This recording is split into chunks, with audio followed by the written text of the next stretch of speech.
Notre petit voisin du Nord tire résolument le frein d'urgence et prend des mesures absolument sans aucun compromis. Aucune solution à moitié, aucune discussion prolongée ou débat interminable.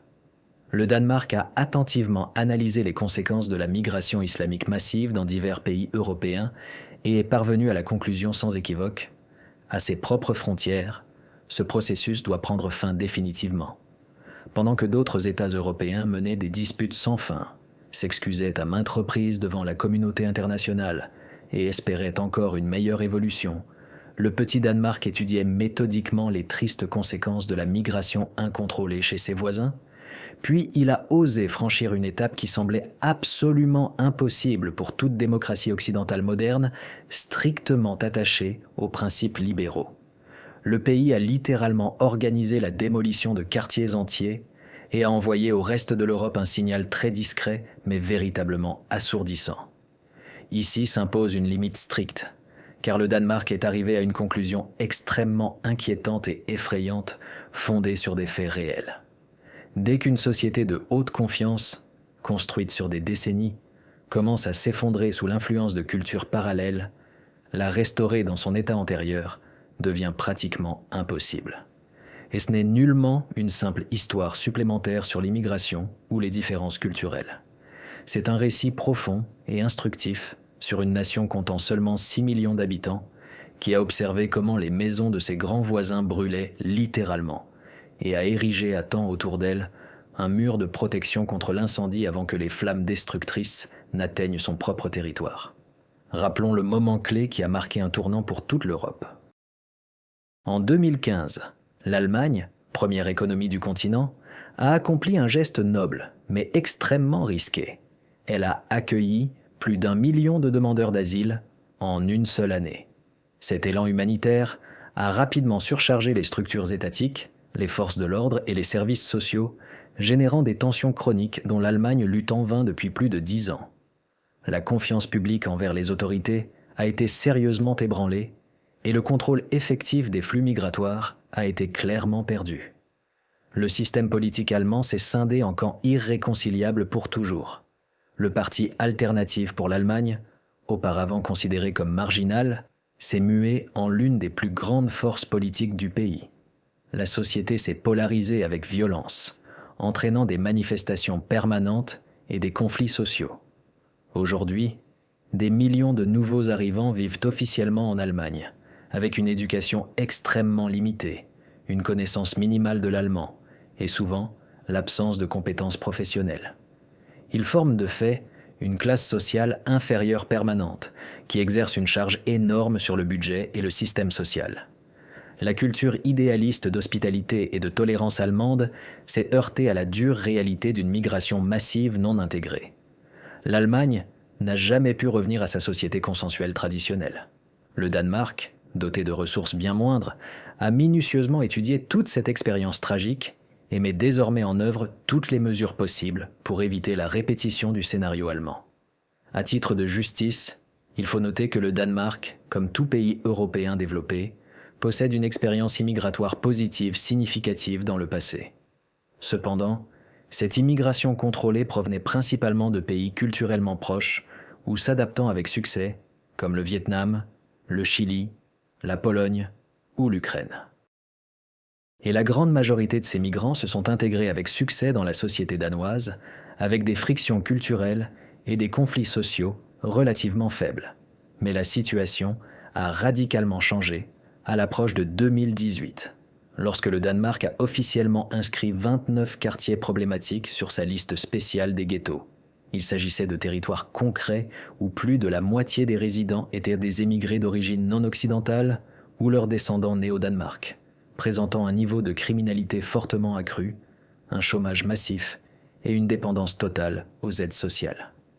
29 sociétés parallèles complètes dans un pays compact de 6 millions d'habitants seulement, c'est une menace critique pour la cohésion nationale. Dans des lieux précis comme Valsemose et Tingbjerg, les imams locaux exerçaient une autorité et une influence bien supérieures à celles des fonctionnaires danois officiels et des forces de l'ordre. Les sociologues, criminologues et politologues danois ont porté leur attention sur la nature fondamentale de l'islam traditionnel qui le distingue des religions européennes modernes. Ce n'est pas une simple pratique spirituelle personnelle, mais un système social, juridique et politique complet et exhaustif. Contrairement au christianisme européen moderne, qui se limite principalement à des convictions personnelles, l'islam traditionnel régit en détail absolument tous les aspects de la vie humaine.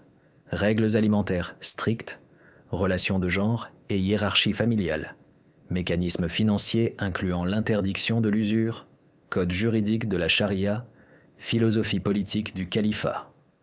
Lorsqu'un tel système exhaustif et autarcique est transféré en grande quantité dans une démocratie parlementaire laïque, une société parallèle fermée émerge automatiquement, qui est fondamentalement incapable d'une intégration complète.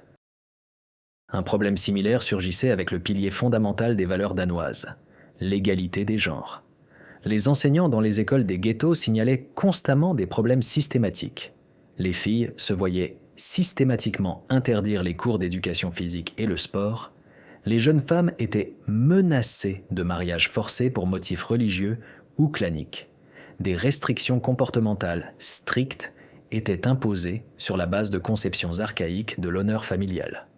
Des études sociologiques approfondies ont pleinement confirmé les craintes les plus alarmantes des autorités danoises.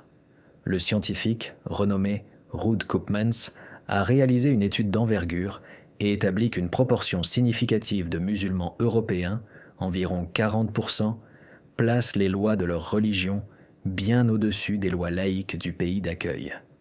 Ces données choquantes indiquaient sans ambiguïté le problème de la double loyauté qui rend une participation citoyenne complète et une loyauté envers l'État pratiquement impossible. Lorsque la population musulmane atteint une masse critique d'environ 5 à 10% dans n'importe quel contexte national européen, des sociétés parallèles stables et autonomes se forment automatiquement avec leurs propres lois non écrites.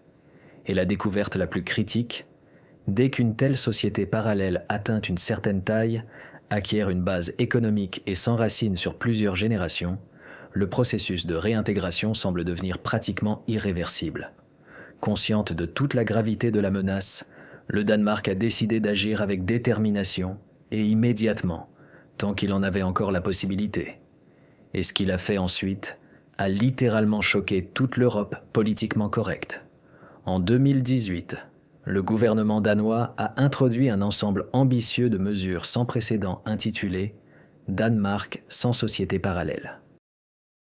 Objectif stratégique principal : élimination complète de tous les ghettos d'ici 2030. Les autorités ont clairement identifié près de 30 quartiers résidentiels, les plus problématiques avec une proportion critique de résidents d'origine non occidentale, et ont élaboré un plan détaillé pour leur transformation physique et sociale.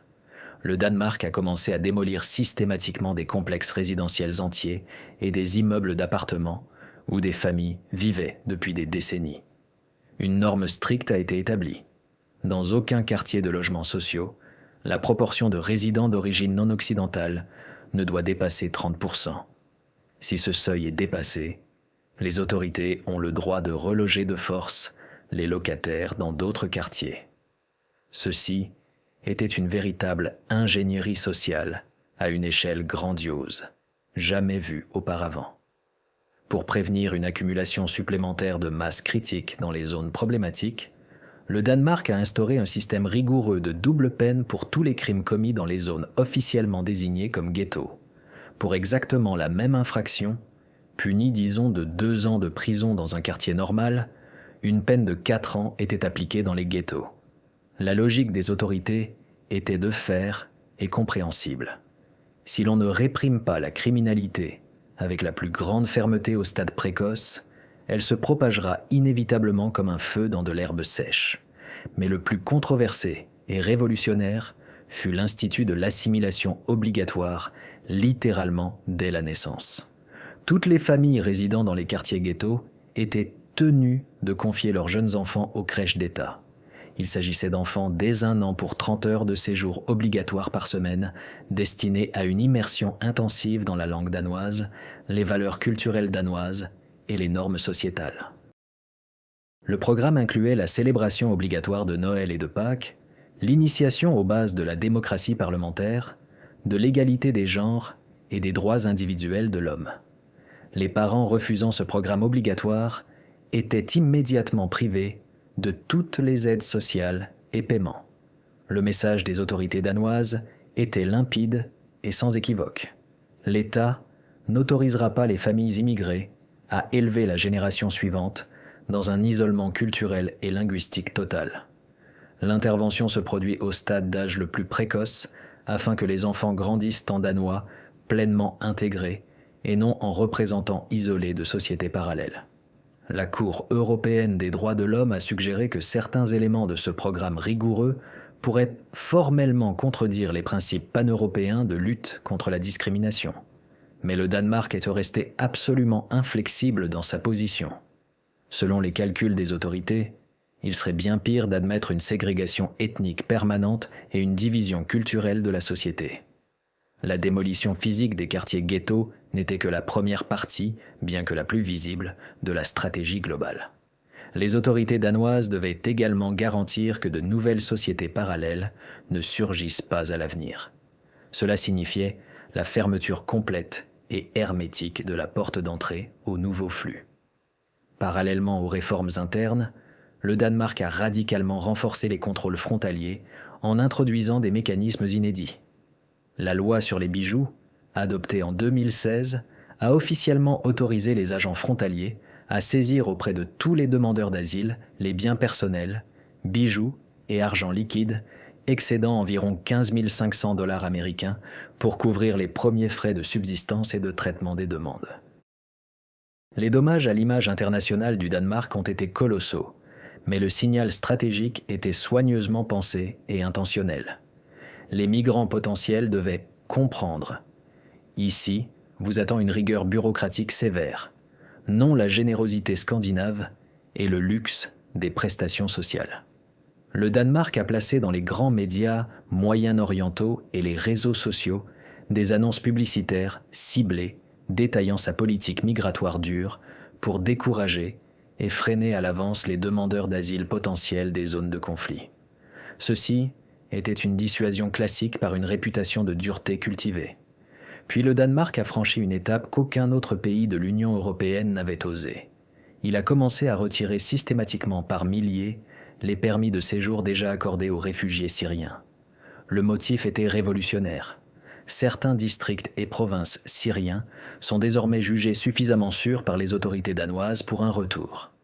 Des centaines de familles, ayant vécu des années au Danemark, parlant couramment danois, ayant trouvé un emploi qualifié, avec des enfants nés et élevés dans les écoles danoises, recevaient soudain des notifications officielles d'annulation de leur statut légal. Le Danemark a été le premier en Europe à proclamer haut et fort le principe fondamental. Le statut de réfugié et l'octroi d'asile sont une mesure de protection strictement temporaire et exceptionnelle, non un droit permanent à la réinstallation et à la citoyenneté. L'étape la plus ambitieuse et techniquement complexe de cette stratégie a été le transfert complet de toute la procédure d'asile hors des frontières nationales du Danemark. En juin 2021, le Parlement danois a adopté la loi révolutionnaire par 70 voix pour contre 24 contre, autorisant officiellement l'envoi de tous les demandeurs d'asile vers des pays tiers pour le traitement primaire de leurs dossiers sur place. Le modèle était emprunté à la célèbre « solution pacifique » australienne. Le partenaire clé présumé, le Rwanda africain avec son infrastructure développée. Le schéma fonctionne ainsi: toute personne cherchant asile directement sur le territoire danois est immédiatement envoyée par avion charter spécial au Rwanda pour toute la durée du traitement de sa demande. En cas de décision positive, elle reçoit une protection complète et un séjour précisément au Rwanda, et non dans la Scandinavie prospère. Ces migrants ne pourront jamais physiquement intégrer la société danoise et en profiter. Comme l'a lapidairement exprimé un député, quand les migrants potentiels comprendront qu'ils sont simplement expulsés d'Europe vers l'Afrique, ils cesseront radicalement de tenter de venir. Cette politique intransigeante a atteint son objectif principal avant même que les premiers vols charters avec demandeurs d'asile ne décollent vers le Rwanda. Le nombre de demandes d'asile s'est effondré de manière dramatique. Si elles étaient de 21 000 en 2015, elles n'étaient plus que de 1 000 en 2020 et seulement quelques centaines misérables en 2021. Le Danemark s'est de facto complètement fermé aux nouveaux flux migratoires. Lorsque la première ministre Mette Frederiksen a publiquement annoncé en 2021 l'objectif stratégique « 0 demandeur d'asile par an », elle ne faisait que constater officiellement la réalité politique déjà largement atteinte. Nous sommes strictement tenus de veiller à que trop de personnes issues de cultures radicalement étrangères n'arrivent pas simultanément dans le pays. Sinon, notre cohésion sociale unique et notre modèle d'État-providence pour tous ne pourront tout simplement pas continuer à exister. Aujourd'hui, elle est déjà sous une réelle menace de destruction, soulignait-elle. L'Europe a reçu le signal clair, la porte d'entrée est solidement fermée et verrouillée, mais le Danemark savait dès le départ qu'il devrait payer un prix élevé pour la mise en œuvre d'une telle politique intransigeante. Le pays a dû stoïquement supporter la condamnation internationale ferme de l'Organisation des Nations Unies et des organisations de défense des droits humains, des relations tendues sérieuses avec les institutions de l'Union européenne et une critique constante des médias libéraux. Mais le calcul stratégique des autorités danoises s'est avéré simple, quoique extrêmement dur. Mieux vaut demeurer une nation relativement petite, un peu vieillie, moins diversifiée ethniquement et souvent critiquée sur la scène internationale, que courir le risque radical de se transformer en une autre société européenne profondément divisée et culturellement polarisée comme la France, la Suède ou la Belgique.